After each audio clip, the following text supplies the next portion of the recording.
Hi guys. So just do a quick audio and video check. Uh, you all can listen to the. You all can listen to me. Audio is fine. So while people join in, I'll just quickly take up a few questions that have already come in, and then we will start. Stoic being the thing that you're asking, income stream. So that's on a channel called 6E Time. So that's a different channel, not on the Coding Blocks channel. Front end बनाने के बारे में जो पूछ रहे हैं, so will make the back end first. So we have already made the app, we will make the API and then we will make the front end. तो I put up this thing coding blocks के community पे. I had just put up, if you had seen. So I put up the post for ki what videos I was just planning.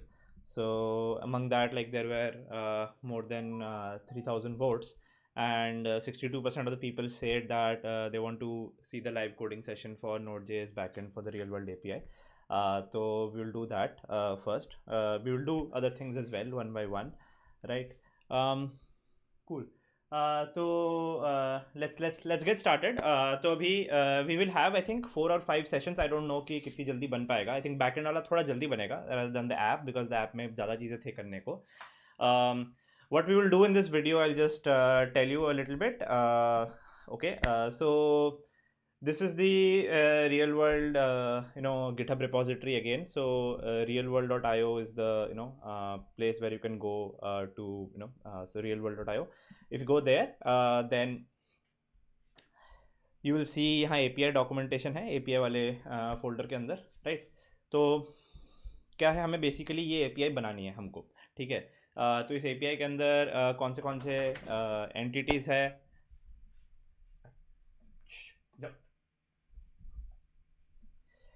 तो इस API में कौन से entities हैं. So there is a user entity, profile entity, articles, there are comments, and there are tags. Basically just list of strings ही है, ठीक है. और हमें ये सारी एंड पॉइंट्स क्रिएट करनी है उन एंटिटीज़ को लेके कि यूज़र पोस्ट करे लॉगिन पे तो यूज़र ऑथेंटिकेट हो जाए, API यहाँ पोस्ट करे तो साइन अप हो जाए, करंट यूज़र गेट करने के लिए, update user. So all of these APIs exist. So our project that we will be creating should be able to provide these APIs to whoever is wanting to use that. So it's a backend project, इसमें UI नहीं बनने वाला है, ठीक है. Might get boring for a few people. जो लोग सही में interested हैं in making that project, so I think you guys can stick around. There won't be any UI animation, so fancy stuff कुछ नहीं होने वाला. This is just a API getting made, right? By the way, so if during these sessions, if anybody will have these sessions, I think next few days. I want to end this within December itself. तो new year से पहले ही हम 3-4 sessions करके इसको and कर देंगे. If you have any doubts, so I have just kind of activated the coding blocks Discord community once again. Welcome screens वगैरह बना के and all of that. So that for the live sessions that we do, we would be using Discord for basic support. So आपके course में ask a doubt button वगैरह होता है, आप TA से मिल सकते हो. All of that stuff is there. This is only for the free videos that we do on YouTube. So the link to that is, you can go to cb.lk/discord. Okay, इस video का description में भी है. So if you go there, you can join the Discord channel, and if there are any issues while building this project and later projects as well, you can go and discuss it. I have made some channels for the Android one and the Node.js one. So anybody who was building the Android project, seeing the videos, anybody who is doing the Node.js one, so I have made some doubts and learning channels. If you feel like there are other channels needed, just ping on the general board or somewhere, right? Next sessions कब होते रहेंगे, I will update it on the Ask Arnav live channel. So if you want to ask me something directly, you can do there, and I will update there as well. Okay, so let's get started, right? So we will do the project setup today, database setup, project setup, create the basic API structure, and let's see how much we are able to do. I think I will try to keep it below 1 hour length today's session, and then do 3-4 more sessions and complete it. ठीक है. So it will be completely from scratch. So you will see how a project is getting created, all of that in this live coding session. Okay.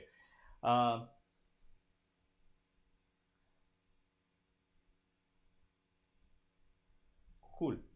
So I'm not looking at the chat messages right now. A lot of messages are there. I'll try to sometime in the middle. I will try to take a break, answer some of the messages.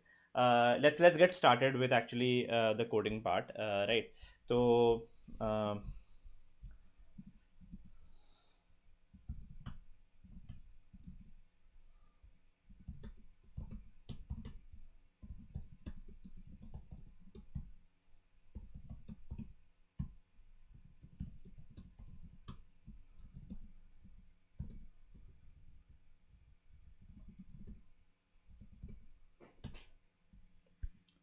okay. Um,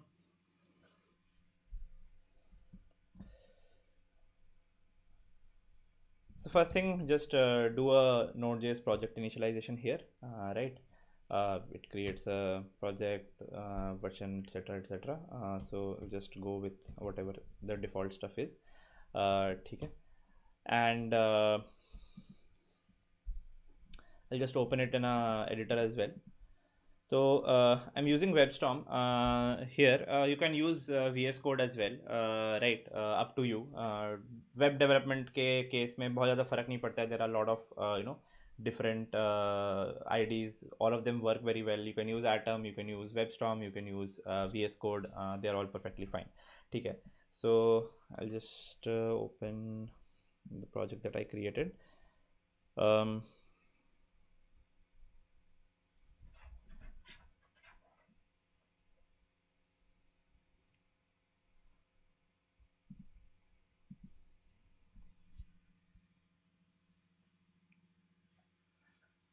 So let me create a Git repository and mention that as well so that you guys can follow the code as it happens. So I'll just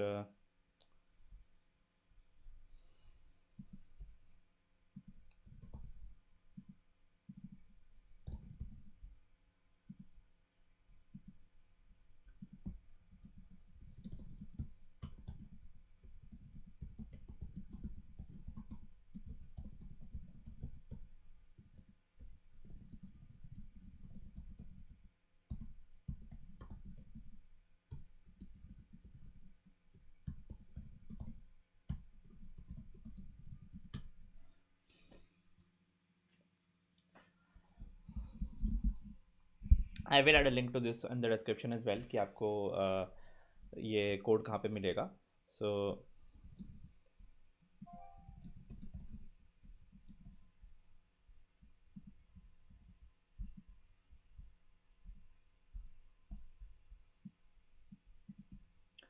you can basically get the code here, github.com/ coding blocks archives / conduit node.js TypeScript. ठीक है.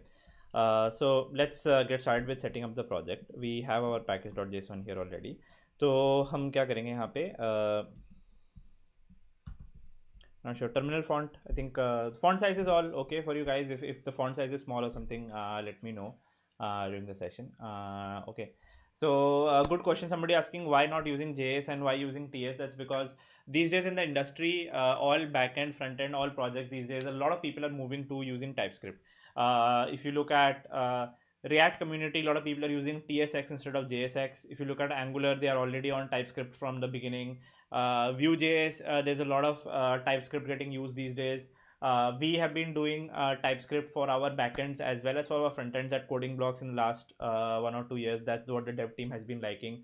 So there is a bit of type safety that you get. Compile time, you get some errors, and autocomplete is much better. So that's the reason why people are preferring TypeScript. Okay.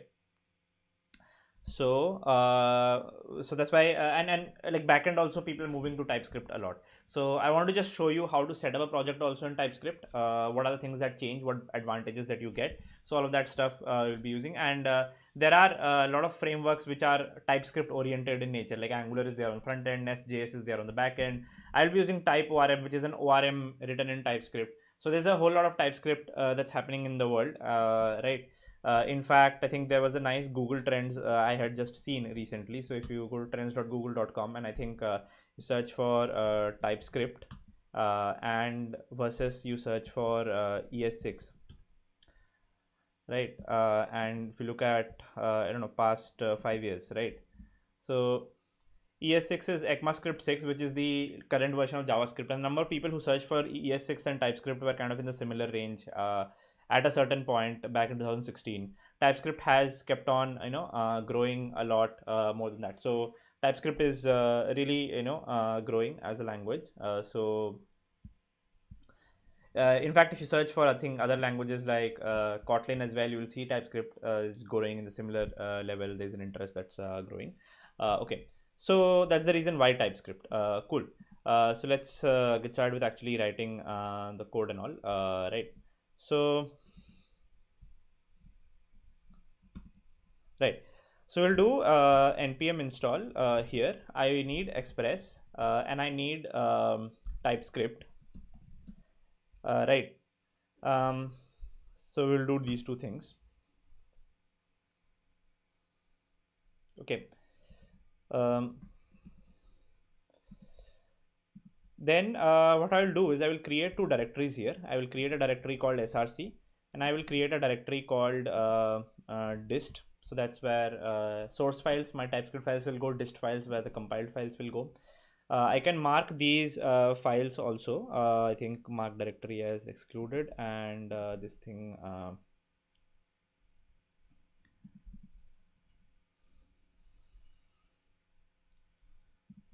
So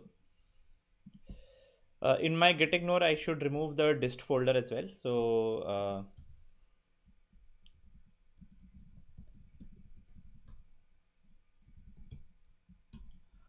okay. Now to set up basic TypeScript, we need to create a new,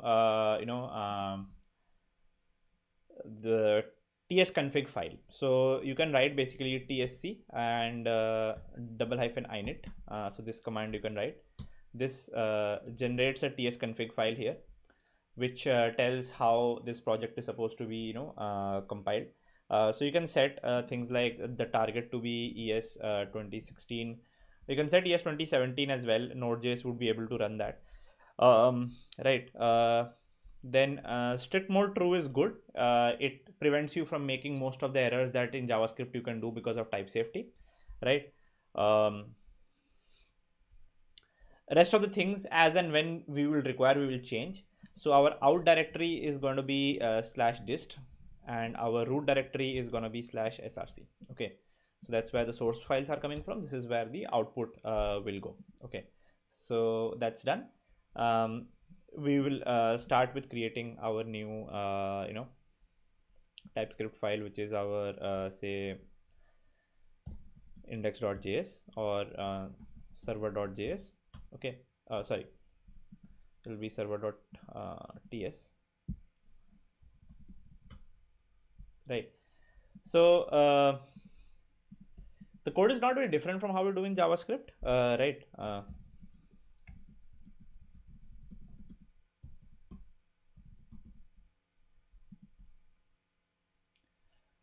So sometimes these things are there that declaration is not found. These kind of things happen. This happens because Express does not have TypeScript declaration. So there is a way out. You can always write npm install d, which is for development, @types /express. So most Node.js modules that we use, they come with their TypeScript declarations. So if you do that, then this import will start working properly. Okay. So we do the same thing here. Const app equal to express we call, right?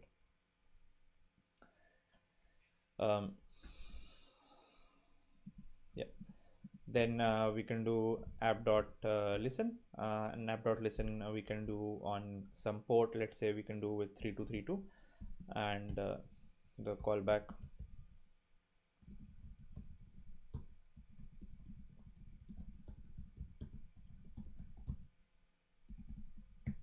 Okay, so basic server, like we all know, app.get we can do slash, and in that case the font, if it was a little smaller, so yeah. Sorry, some people were asking about this font size, so I've increased the font size a bit. Now you can say do Okay, rec dot sorry, res dot send, and right. The only thing is that you're getting all of these data types here. So this request p, res body, rec body, rec query, these kind of things, response, res is of type, response. So these kind of things, it's of this data type, response, rec is of this data type, request. So these things are being possible, because of TypeScript, and you get better autocomplete as a result of that. Okay. So let's add some run configurations as well. So we will do is in our package.json, we will write that to build, we are gonna run tsc. To start, we are gonna do is run dist/server.js, and pre-start we'll do is npm run build. Okay. What that makes is that if I run start, it will always build first and then start. So I click on start. So you'll see first it's gonna build and then it's gonna start. So there's an error somewhere. Oh, sorry, node dist server.js. Sorry. So let's start it, and it says server is running. I can go to localhost 3232. Okay, and it's running it, right? You can see at the dist file, this is the distribution file that is generated. It's basically JavaScript, but a little uglier than normal JavaScript you write, because the TypeScript compiler does certain things like importing ES module and stuff like that. But largely you would see it's it has imported Express, and then it has done app.get and app.listen. So mostly what are the code that you're writing, that's what is going there. Okay. Cool. Anybody wants to ask anything till now, feel free to go ahead and ask, right? Also, if somebody wants to go ahead and ask on the Discord channel, you can do that there as well. But right now, while you like, if you want to paste some code or something, it's kind of easier on Discord, so you can do that there, right? If you are just asking normal some question, you can do it on the live chat as well.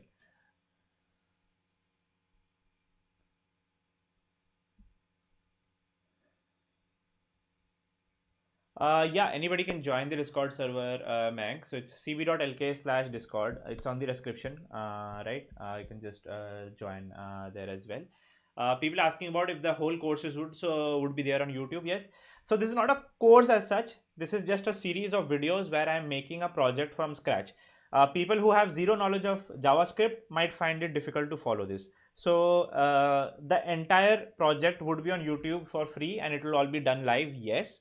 But it is not like a course. I'm not going to be explaining every little bit here. It's for people who know a little bit of JavaScript already. They have a little bit of idea of what Node.js is. If you have tried out Node.js on your own and then you're seeing it, then you'll be able to understand. If you have not, you can do that yourself, and then you can come back and do this. So this is a project building series and not a hands-on course. Okay, not a hand-holded course. Not a hand-holded. Hands-on, yes, not hand-holded. Hope that answers those questions. This true ID is WebStorm. It's it looks like Android Studio, yes, because it's made by the same people. It's made by JetBrains. It feels like Android Studio. So if you are an Android developer, then you would feel much more comfortable with WebStorm. I feel comfortable with WebStorm because I use a lot of IntelliJ IDs. If you're a student, then license for WebStorm is free. Otherwise, you can use Visual Studio Code, which is a perfectly fine ID. Okay, using this is not necessary. We will use Docker to containerize this at the end of the project. We will do that. Cool. Let's get ahead and build the stuff. Okay. So I'll just create a README file here so that I can just answer the questions of what all we are doing here. So okay.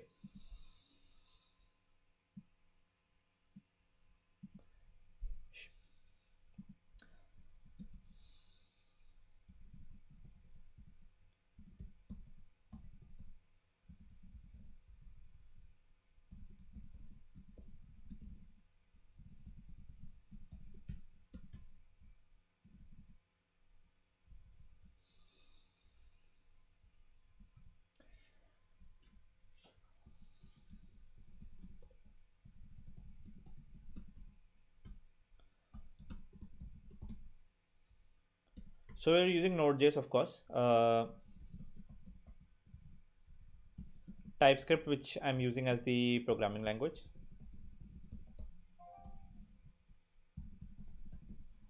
We would be using PostgreSQL as database. You can use MySQL/SQLite as well, because the code is going to be same. We would be using type ORM for as an ORM. Okay. Pretty much that. Anything else we are not going to be using. Okay. So that's kind of the long and short of it. Okay. So let's get started. Right. So I'll just write the steps for database setup. So I'm gonna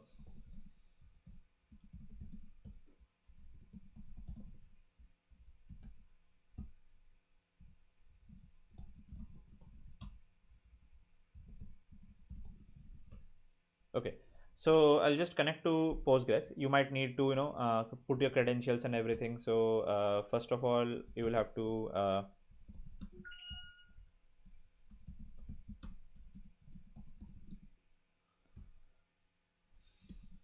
so I'll create database conduit, right?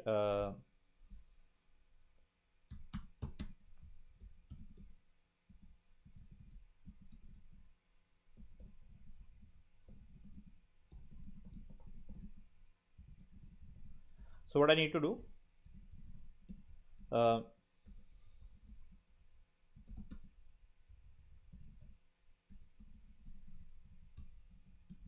first is my create database command. Okay, I'll write all of these down in the readme so that later on you can find these easily. Create user conduit identified, create user conduit with encrypted password. I'm just setting everything to conduit. Okay, and then grant all privileges on database conduit to conduit. Okay, so I'm just creating a database called conduit and a user called conduit, and the password is also conduit. You can set it in something else as well, up to you. Okay, so these are my commands. Okay, so that's your database setup steps are done here. Okay, once these are done, we can just check if our database setup is working correctly or not. Right. So we'll do that, but before that I'm gonna install here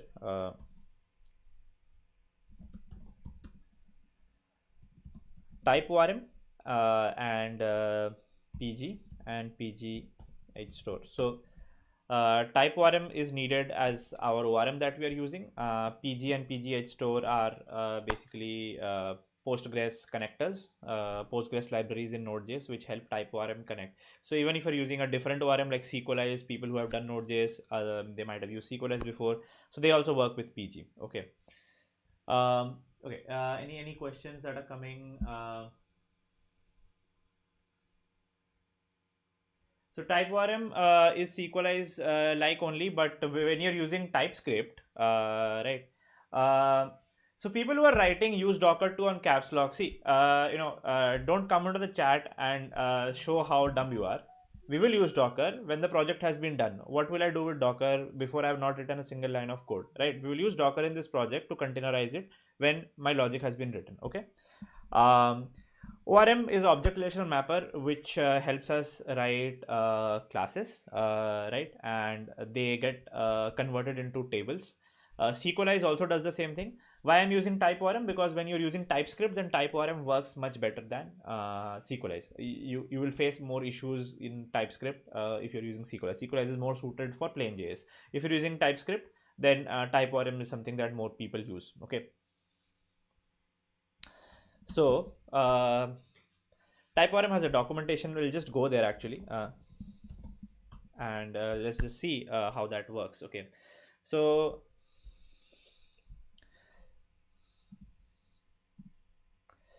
in our source code, we can just create a few things. We can create first of all a directory called entities, and inside entities we can create TypeScript files for user.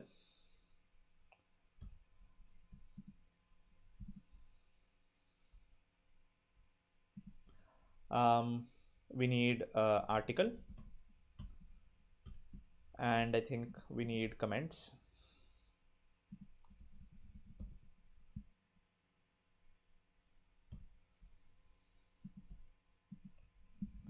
Okay, so article, comment, user, these are like the entities that we need. Okay.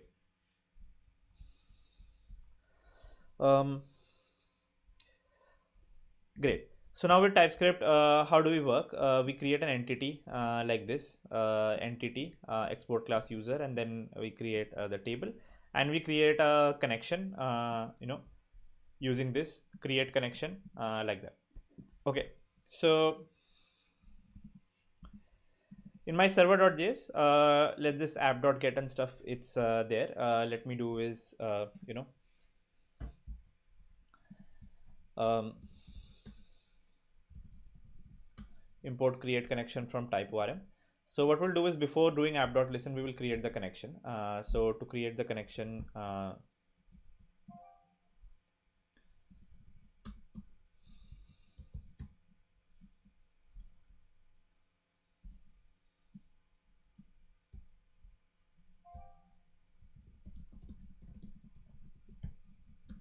we can create a async function start, and we can do things inside that like this, and we'll call start here. Okay. Or we can divide the code a little bit, in fact. So we will we'll do that one by one. Okay. So await create connection. So what does create connection take? Right, it takes this options object. In this options object, we will have to kind of pass these things. So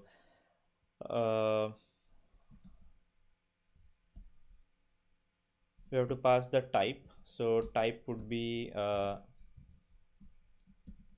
Postgres. So you get these beautiful autocomplete that's working out here. This is very helpful when you're working with TypeScript. Your autocompletes are really strong. You get only those things auto-completed which cannot be put here. You don't get random stuff auto-completed here. Okay. We have to give username, which would be sorry, I use single strings.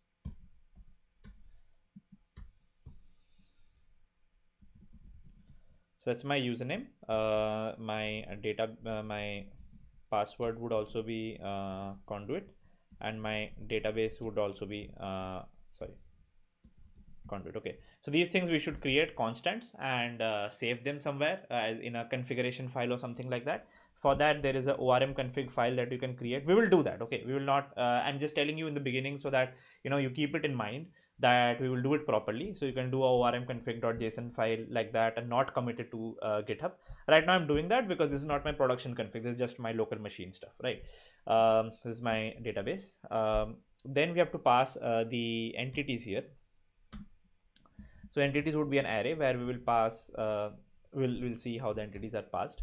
We can pass, drop schema, which deletes the DB every time you run, and we can pass synchronize.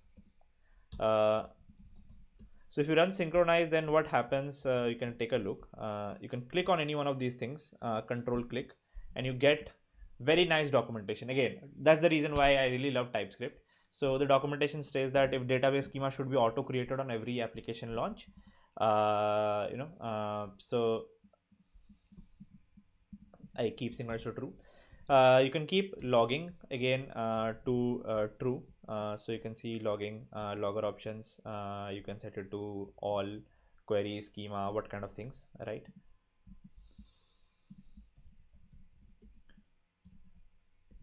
You can pass your own logger as well, right? So you can pass advanced console, simple console, a lot of those things. So just say I pass advanced console, something like this. So log the details here when I use the advanced console logger. Okay. Yeah. So that's kind of it. So it will create the connection and then it will start the server. If I just run this and see whether it's doing that or not. So if it's not able to create the connection, I would get an error at this stage itself. So it says query star transaction select star from information schema. So it does not do anything really because there are no tables as of now that are created, but it runs the query and all, right? So my connection is getting created, otherwise these lines would have failed. Okay, so that's I have checked that my connection is created. um, cool. So are you guys following till here? If you have any questions till here, let me know. uh, So what is an ORM? You're just gonna get the idea of the same as well. Now you see, there are two ways we can work on our project. Okay. So one is we can either create our entities first. Okay. We know that our entities need XYZ fields. So we can create our entities first. It's called a bottom-up design. Okay. So this is also about how you design things, design systems. So you would have interview questions on design systems in many companies and they would ask the similar thing. So how do you design? Do you do a top-down design or do you do a bottom-up design? So top-down design means you think of the API first, and as the required APIs are there, you create the functions which require to fetch the data, and as per the functions you then go ahead and you basically create the data sets which are needed to be saved. You save it in a DB, you create the models and all of that. So that's the reverse way of doing it. That's the top down way. Whatever feels comfortable. It's not necessary that you always have to do bottom up or always have to do top down. It's completely up to you which one you prefer. Now if the API is very well defined like this case, you can actually do top down. If the models, the data that you want to save, if that's well defined, you can do bottom up. Here both are defined, so again it's up to you whichever way you want to go ahead and do it. So let me do bottom up here. Some people are asking what's an ORM. Those people would be able to understand what ORM is also if I do a bottom up design. So I will create the data first, then I will create the functions to fetch the data, and then I will essentially create the API which will expose the data on the endpoints. Okay.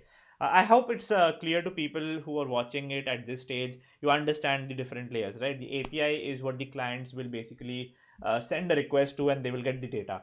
The database is where the data is actually stored. In between them, you will write your business logic, your code, your Node.js code. That's what we are writing. So that stuff from database is fetched, sent to the API. If somebody sends something to the API, like creating a new user, then that's saved in the database. That's where our backend code is there. Our backend code is basically it lives between the DB and the API layer. Okay. Um, so let's go ahead and let's take a look at what can ORM do for us. So we'll go to entities and we'll write article. So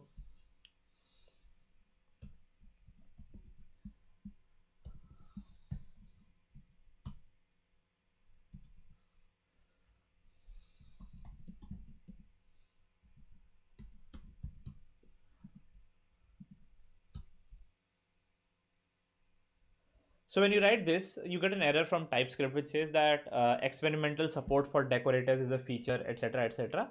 It already gives you an option, enable the experimental decorators. So to use TypeORM, we need support for decorators. All these things are given in the TypeORM, this thing documentation. Okay, so getting started, it would be written already in TypeScript. What all things you need to set up and all, it would be all there. Okay, so. What we need to do in our TS config, we have to uncomment these two lines, experimental decorators and experiment decorator metadata. These two lines need to be uncommented. We need these for TypeORM to work. When we go back, you see the underline would have gone away, right? So that's your article. Now, what does the article have? So the article is going to have a slug, a title, a description. So we can just, copy this for a second here.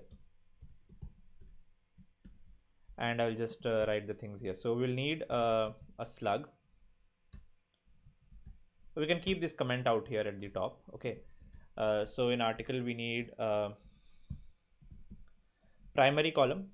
So that's my slug would be my primary column basically of type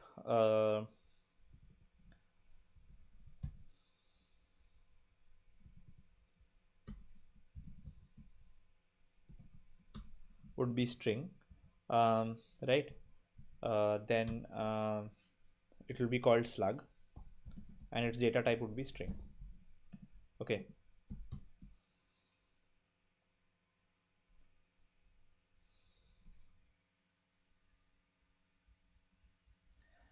So you also get this, property slug has no initializer and is not assigned in constructor. You get an error related to that. We can fix that error for now using strict property initialization to false. Okay, this will prevent that error from coming. So we don't need that property initialization problem here in type ORM classes, because these entities would be generated by the DB and by the ORM. People are not going to construct article objects directly. So we need the slug, then we need the title. Title would be of type string again. Right. If you want to set some limits as to what is the length and all, you can do those things here. You can write column, right? And in column you can write things like length as to 40. So the title would have a max length of 40. So you can set those things up. Set a description. So column, we can set the type to text here.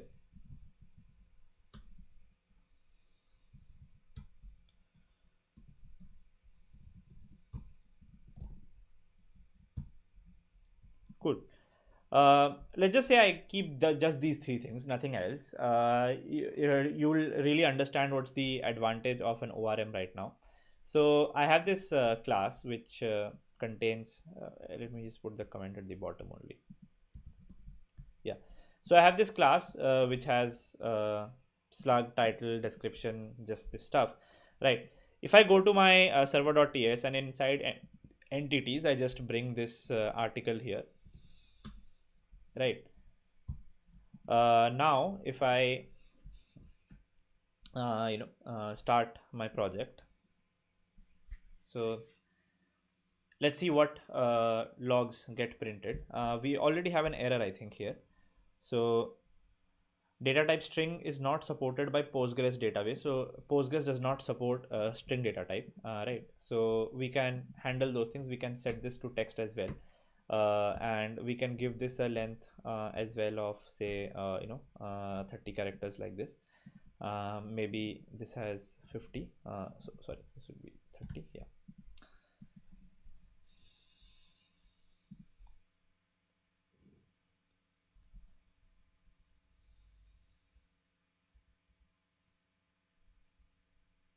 Oh, text does not usually have a length. So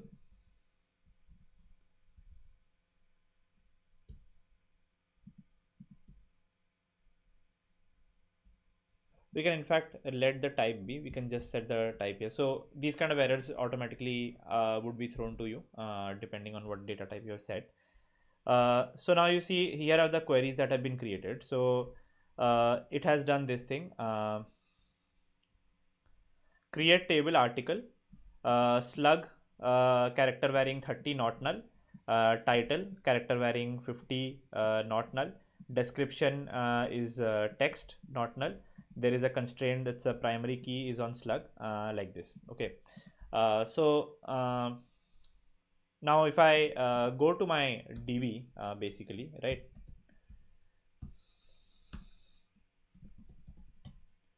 So I've connected to the Conduit table, and now we have got this schema called article here. So if I do dt article, so it contains slug character varying 30, title character varying 50, description is of type text. So my table has been created.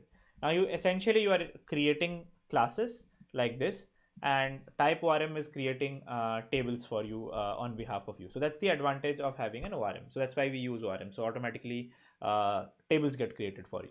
There's going to be a lot of interesting things happening here. Okay, we have to create foreign keys as well. So those relationships will also come into picture. So let's hold on and see how those things are going to work out, right? By the way, description is supposed to be nullable as well. Description, I think, might be, nullable. So we can do nullable to true. Okay, if I set nullable to true here, and if I restart my server, will it make the column nullable? Let's take a look. So you see, very interesting thing here. It has altered the article table, and it has altered the column description, and it has added the not null column here. So typeorm is really powerful. What it does is it checks your database, and it sees that if there is any difference in the data format from what you have set in your class, and it saw that nullable is a new property that I added, and it was not there in the DB. So it has updated that. Now, if you look at this, if I do a D article again, you see the not null property has been removed from the last column. Okay. So on production data, it might not always be possible because, you might be having already data, which is, say, if you want to go from not null to nullable, that's fine. But if you want to go from nullable to not null, then what will happen is there might be a lot of data which already is null. So those data cannot be converted unless you set a default value. So those kind of things you will have to manually run SQL commands to do that. But basic stuff altering typeorm does for you, which is a really powerful thing. Just to get started, you don't have to understand a lot of SQL. The SQL gets generated for you. So people who might be a little scared of SQL, though you should not be, you should write your own SQL. You should be very confident about writing SQL. SQL also gets asked in backend interview questions. But if you're not, then the ORM takes care of certain things for you like this. Okay. I think the description should also have a length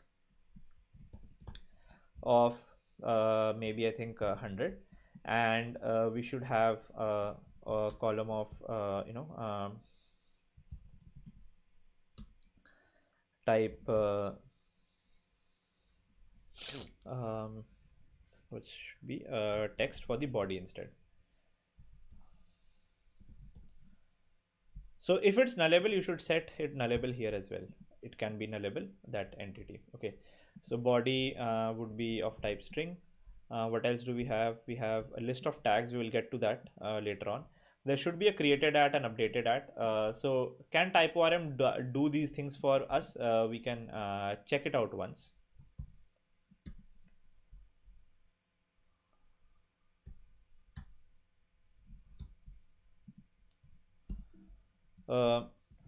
Typeorm created at. So how do we deal with created at? Okay, so there is a create date column and update date column. So we can do it like this. Create date column, created at of type date, and we can pass update date column of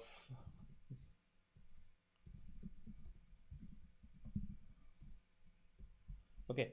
So we'll get these. So I'll just remove the ones which I've already written. So slug is written, title is written, description is written, body I have written, created and updated at I have written, favorited I will have to figure out how to do, favorites count. Again we will see how to do. We'll get to there. Okay, so I'll just write here relationship with user. This has relationship with tags. Just see one by one.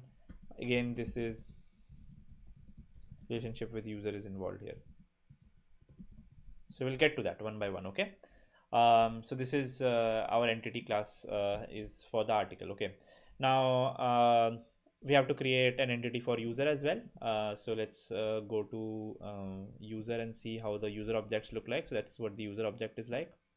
Okay. There's email, token, username, bio, image. Okay.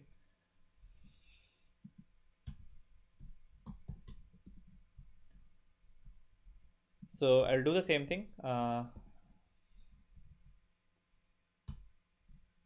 Entity, export class user, and here what do the things the user has? User has an email, So I think the email is supposed to be unique, so we can go ahead with that. We can do primary column.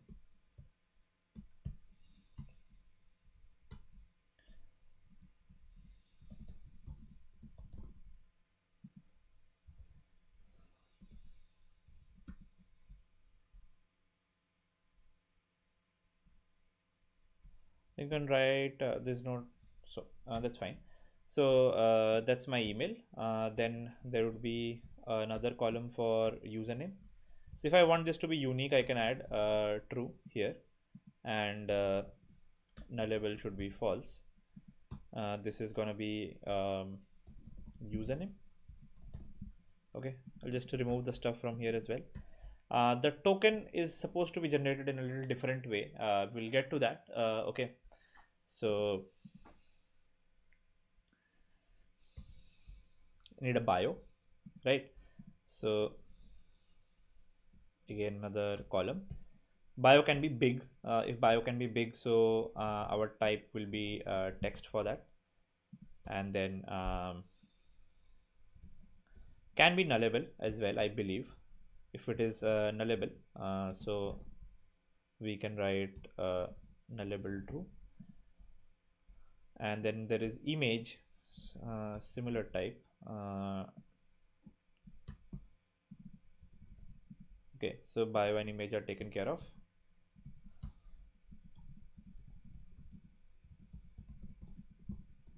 So writing these to-dos are very helpful in IntelliJ, JetBrains kind of IDs like Android Studio and WebStorm. You can click on to-do tab and you can see what all to-dos are there.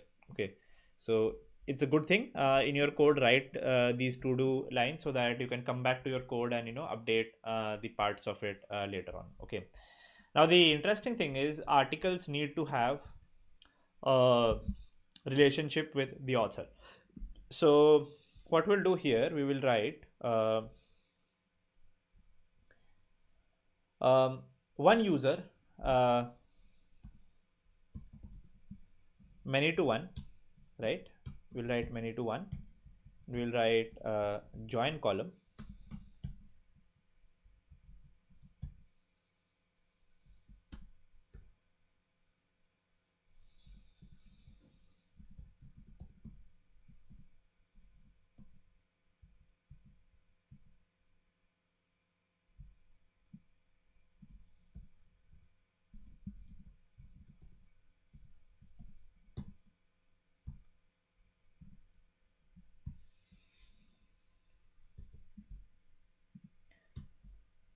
And we'll write here author of type user.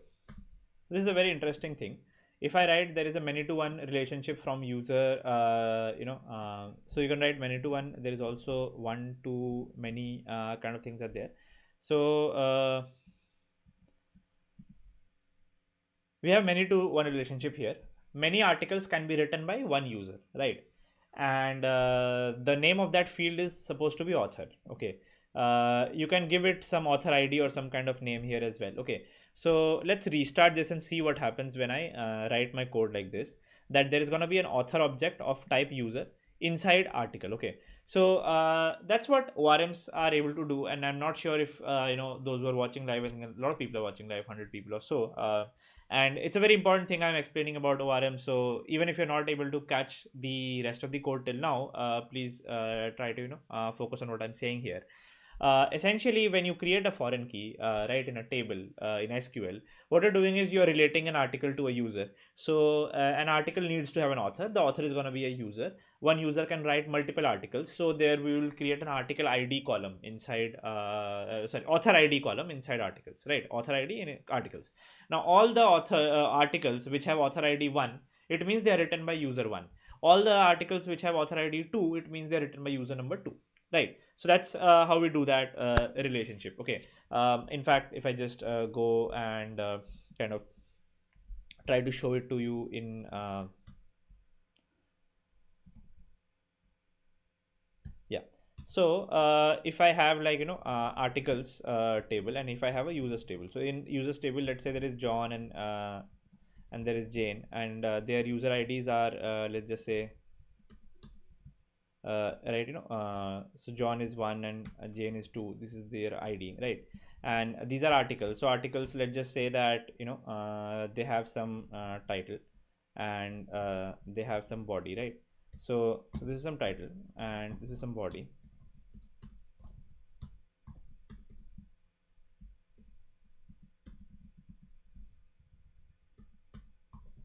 Right.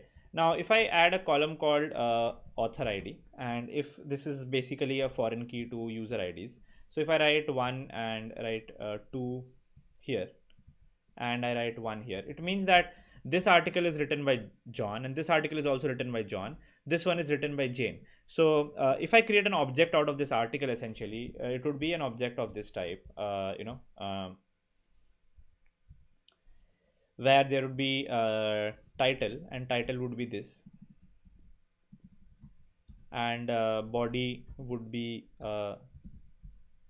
this would be the body of that. And if I have to create an author object here, so essentially that author object would have a name, and it would be John in this case, right? And if I create the same object for the second article, this article, so here the title would be this, the body would be this, and the author's name would be Jane here, right? So here is the object representation where the author object exists inside the article object, and here is the SQL representation where you have the users table and this is the articles table. So that's the foreign key kind of mapping. So in type ORM, basically you can set this data structure and expect type ORM to do this relationship for you. Okay, so that's what ORMs can help you do. You can set the relationship, you can set 1:1 or 1:many, many to many, these kind of relationships you can set, and you can kind of expect the ORM to do the heavy lifting for you, to do the foreign key, set the constraints and all of that stuff for you. Okay, you will see that in action here. So if I run my server again, right, and let's see the logs that get generated. So there'll be a lot of logs that get generated. So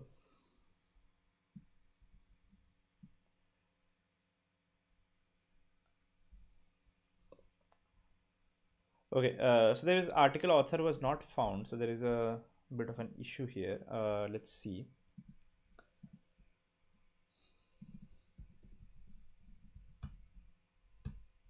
Should be 1:many.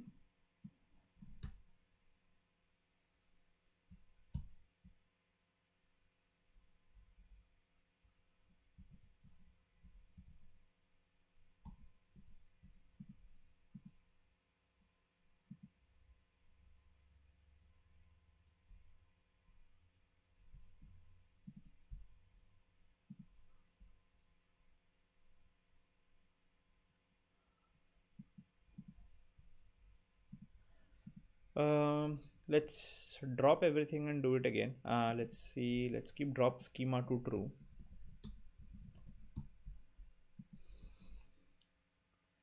I think that did not work. I think I might need to change a couple of things there. So we'll take a look again. Let's look at the documentation. That's fine. So many to one and 1:many relationships, how they are created. So they have shown a relationship of user to photo. So inside photo there is many to one user dot photos, and in the photo side they have done 1:many photo dot user, like this they have done. So they have kept the object on both sides, which is fine. We can do that. We can do that as well. So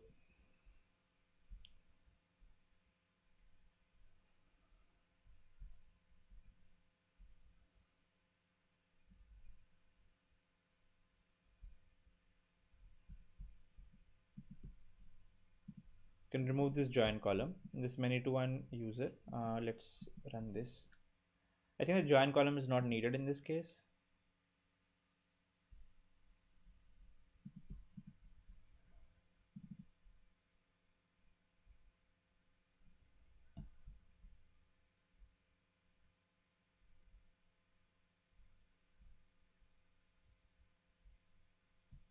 Okay, so I'll just put it on both sides. That's fine. I can write articles here.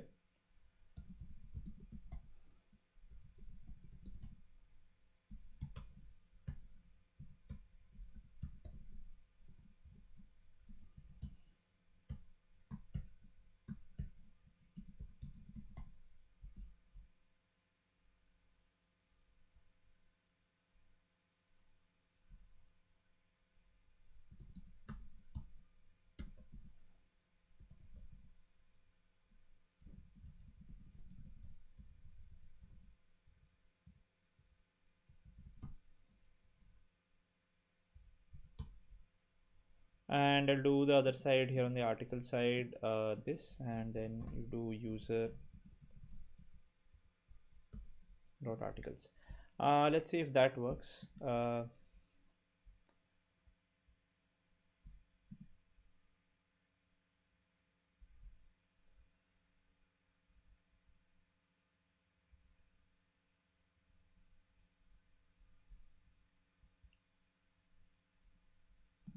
Okay, so apparently that's still not working, although I think I have written all the things correctly.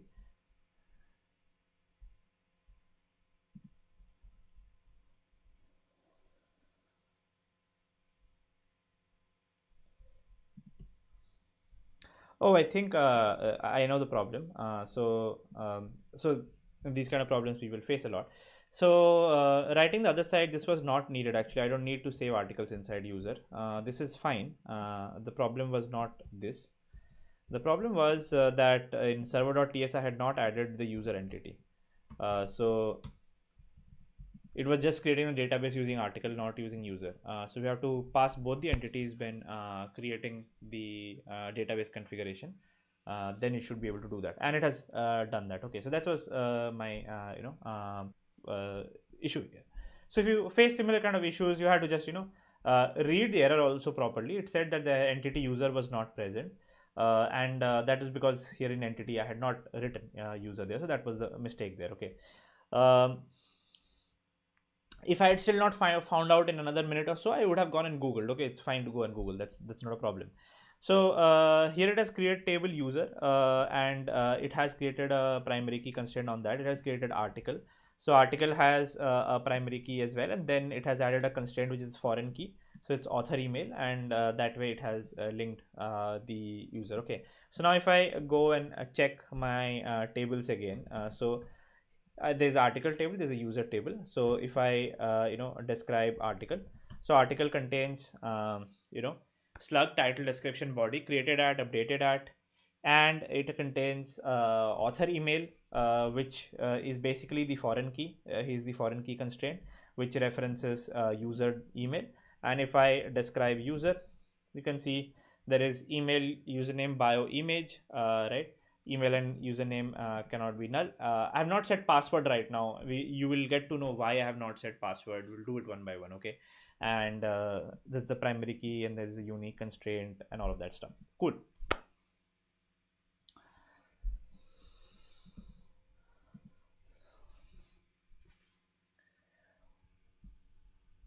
Okay. Don't send the same message a lot of times. I think I would have to enable slow mode for stuff like that. So I'll do that. Please don't send the same message over and over again. Yeah. So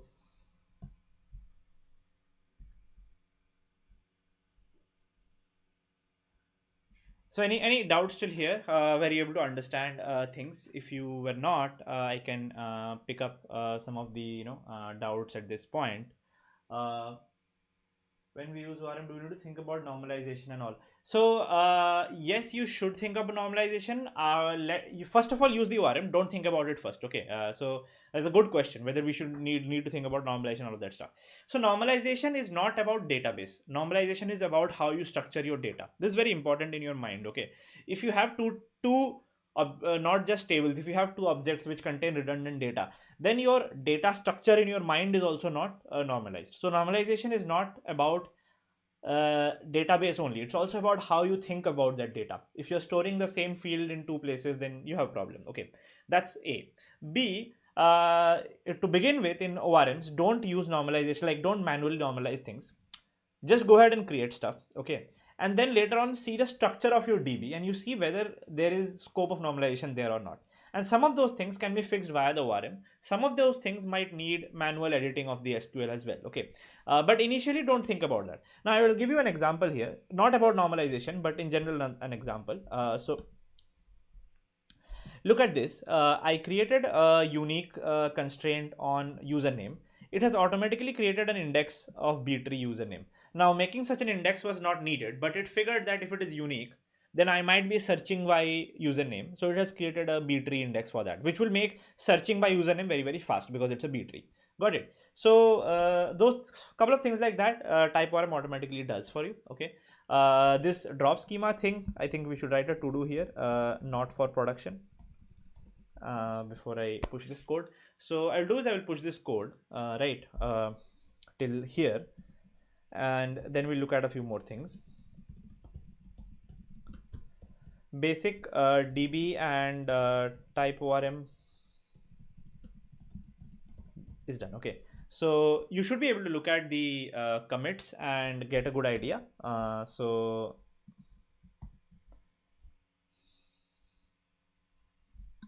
or did I not push? Okay, so the reason I always when do my live sessions, I put things up on GitHub and with proper commits, so that you can later on when you go there, you can just check out the commits here and see that this is my initialization of the project, which just has the package.json and nothing else. Okay, then this is the second commit where the DB and TypeORM setup is done here. Okay, so also, if you are going to be using WebStorm, then you get a few advantages out of using my repository. Excluded folders and all are automatically committed in my configurations. Okay, regardless. So here is where my actual code is. So now article.ts has been updated and all of that stuff, so you can go and you can see the code here. Okay, any other questions here? I will just pick those up before I start doing a little bit about the folder structure as well. Okay, so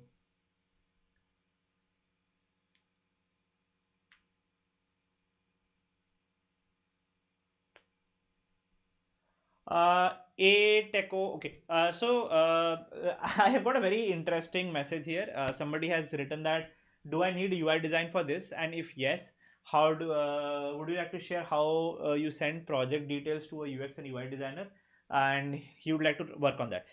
Two things: this particular project, I have a UI design in my mind, which is based on the demo project, right?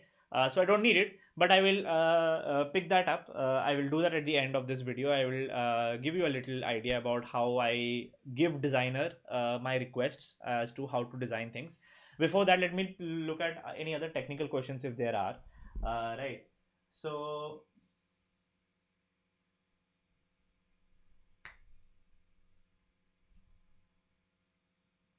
if you use MySQL package directly, then yes, you have to do the normalization part on your own.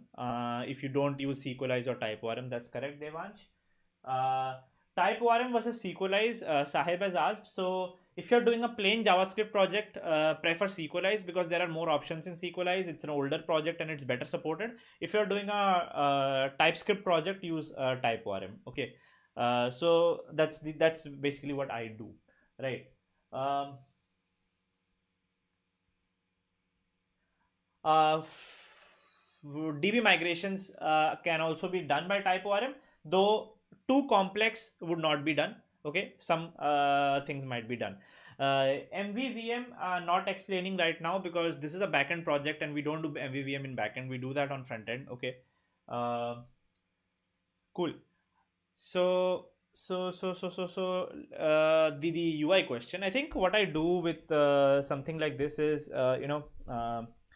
I generally use something like Excalidraw, which is a good representation of how I do hand drawings, right? This is some diagram I was sharing with some coding blocks people. We are designing an architecture. Let me just clean that stuff. I can save this. I think no, I can just delete this, right? So I would make a basic idea of wireframes and tell the designer to think about it. So I'll tell ki, acha, okay, I need a screen where there would be my kind of logo at the top here. Okay, and then I need like two tabs here.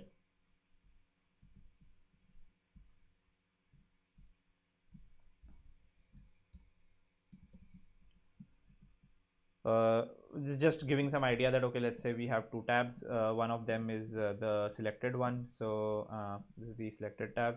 This is the not selected tab, like that. And then I want the articles showing up here, right? So this would be like each article. So article would have the user's avatar or something like that, and I need like the user's details here. Okay, and I need like the title here. So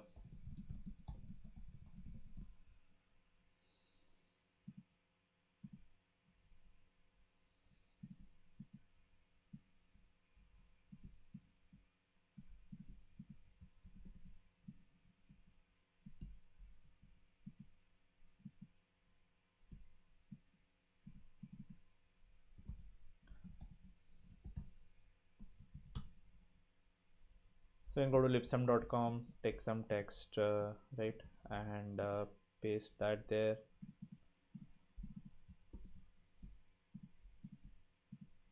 Only thing it's become too big, so I'll just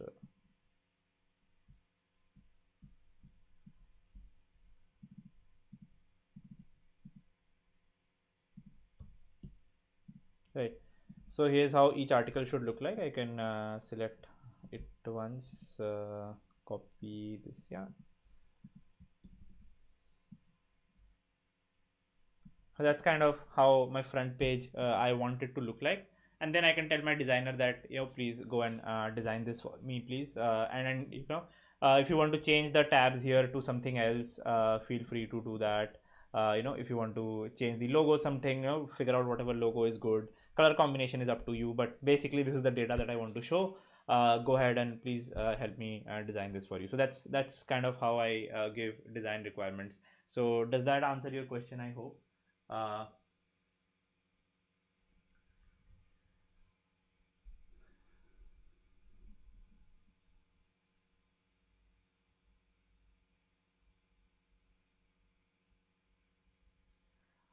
Vaibhav has a question. So it's good to use plain JS or TypeScript. So the industry is slowly moving to TypeScript. On backend, not as much as on front end. I think on front end, a lot more people are moving, but on backend, also people are moving. There are frameworks written in TypeScript which are getting very popular. So, for example, I'll just say so. Nest.js is a TypeScript-based backend framework, right?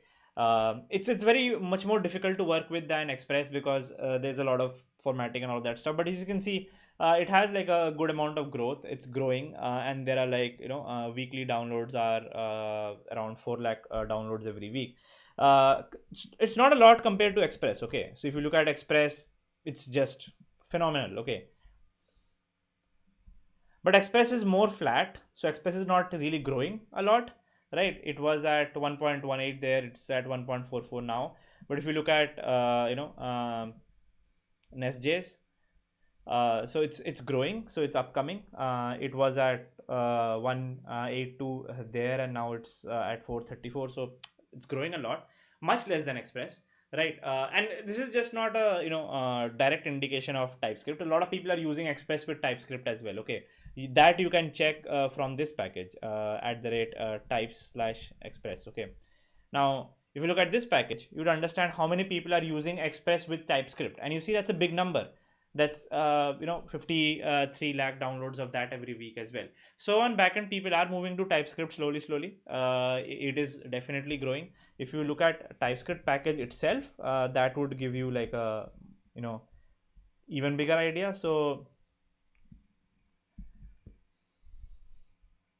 this is obviously again another phenomenal size.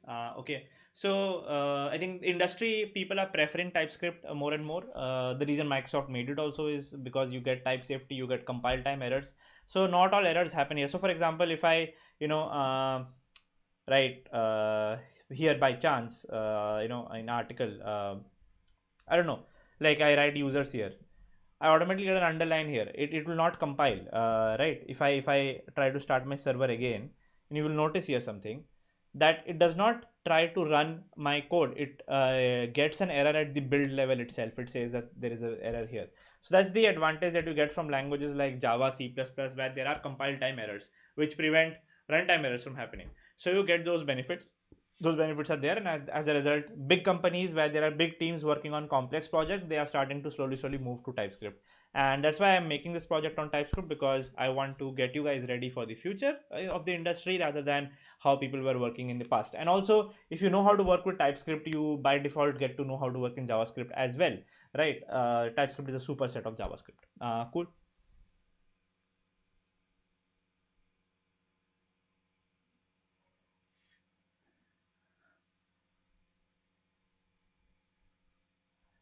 Okay. So I think that will be it. Like I said, I will not make the sessions more than 1 hour. जो बाद में आके देखते हैं, it is too long for them to watch. So we did the basic project setup today. Next session, I'll try to do it tomorrow most likely. I will update on Discord. Again, if somebody joined late, let me just remind you guys once again. You guys can go to hey, sorry. Oh, is my stream slow?